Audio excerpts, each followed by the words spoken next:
Clint. Hey, what's that YouTuber doing in our house? That's Quantum Crab. I said he could stay here till he gets back on his feet. Oh, what if he starts talking about our cliches and our media tropes? Hey, come on! You're being a real flawed protagonist right now.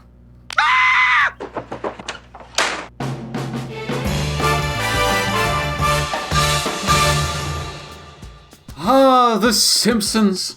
I can remember the many nights I spent as a young crab watching the Springfieldians go about their business in a world that was once considered hyperbole.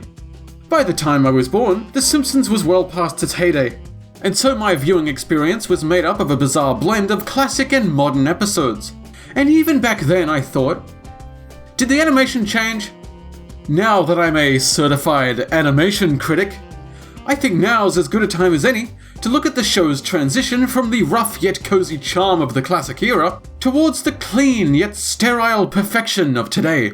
Let's look at the evolution of The Simpsons. As you may know, The Simpsons began on The Tracy Ullman Show as a series of shorts made to parody the American middle-class lifestyle. Animation is a lengthy, costly process, and being the ad bumpers of a comedy show meant that there wasn't a lot of budget to throw around. Now, these early years were a bit rough, but I'll be damned if these early shorts didn't have something going for them. General audiences seem to agree, as The Simpsons eventually got its own series in 1989. While a bulk of the pre-production and compositing process would continue on American soil, animation would be outsourced to South Korea. Here, animators create the in-betweens, the transitional frames between key poses which take up a large amount of animation time. They would have to do this on celluloids. What are celluloids? Why, they are the transparent sheets of cellulose acetate that allowed animators to split scenes into separate layers. Character layers would sit over the background and could be switched out, which is far more reasonable than redrawing an entire shot multiple times. The outlines would be drawn on the front side, while the color would be painted on the back, hiding any messy brushstrokes. But, as always, the march of progress prevails.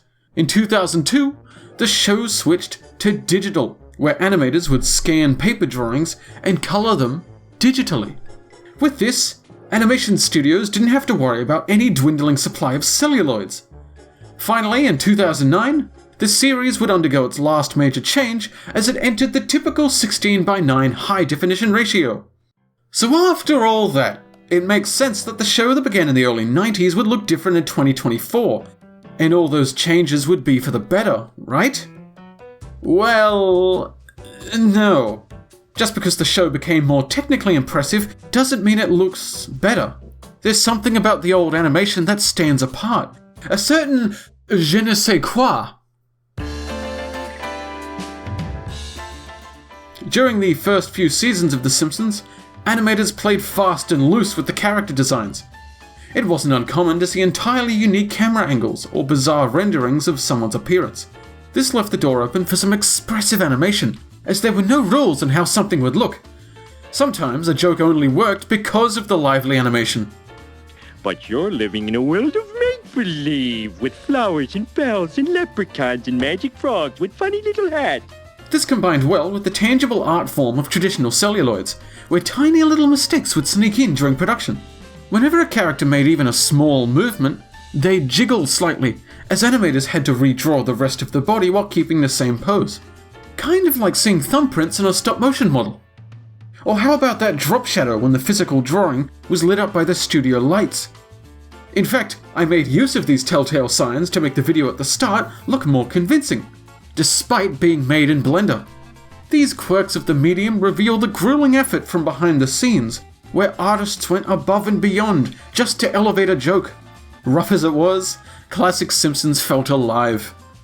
But cell animation was incredibly taxing on both time and money, and in the entertainment industry, you've gotta save both to make it big. With the advent of more modern digital tools, materials such as ink, paint, and cellulose acetate were no longer needed. Everything lived inside the blessed machine. But as usual, this exchange was not without its downsides.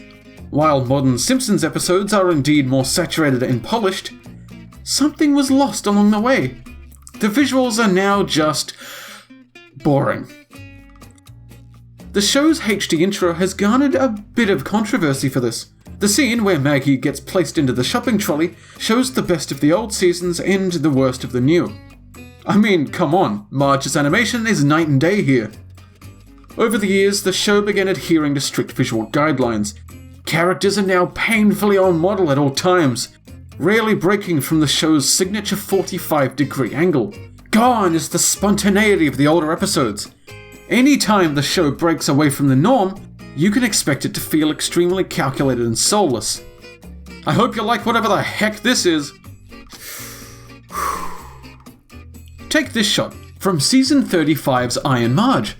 Sure, her actions are slightly exaggerated, but it still feels restrained, stiff. Rather than redrawing the body for each pose, it's obvious that certain parts are moved around to form the in-betweens. In case you didn't know, the Simpsons are cartoon characters, and naturally, cartoon characters are at their best when using larger-than-life actions. This is something even the early shorts got right. But when modern Simpsons tries this half approach, it comes off as uncanny. Fluid animation just can't be faked. And is it just me, or are the hand movements sometimes really distracting? With random head shakes and little micro movements. It's almost robotic. You can see the studio trying to inject life into these characters, but they're going about it the wrong way. Characters that once had bold, clumsy actions are now moving with an almost uncanny level of dexterity and realism. But to be fair to The Simpsons, this is a problem with a lot of their contemporaries. Shows with a once simple presentation have been ballooned outwards in scope, usually to the detriment of the original artistic vision. Not naming any names, but some shows even regressed in animation quality.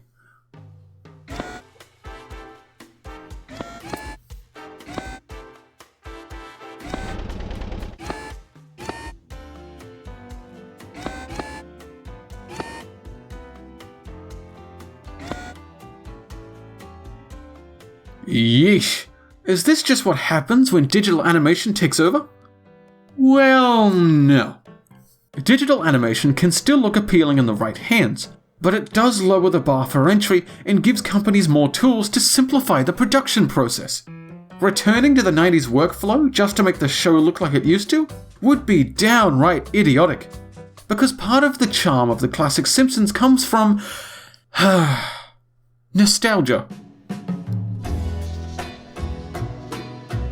Safe to say, The Simpsons will never look like they used to. Now the TV screens take up the whole lounge room. The show had to adapt the best it could, and 90s characters just don't work the same with this much screen space.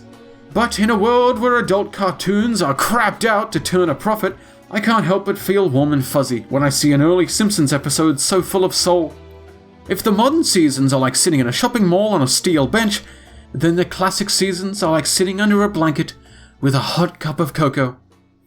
They were truly one of a kind. Everybody! Gray skies are gonna clear up! Stick out that noble chin. Wipe off that full of doubt look. Slap on a happy grin. And spread sunshine all over the place. Just put on a happy face.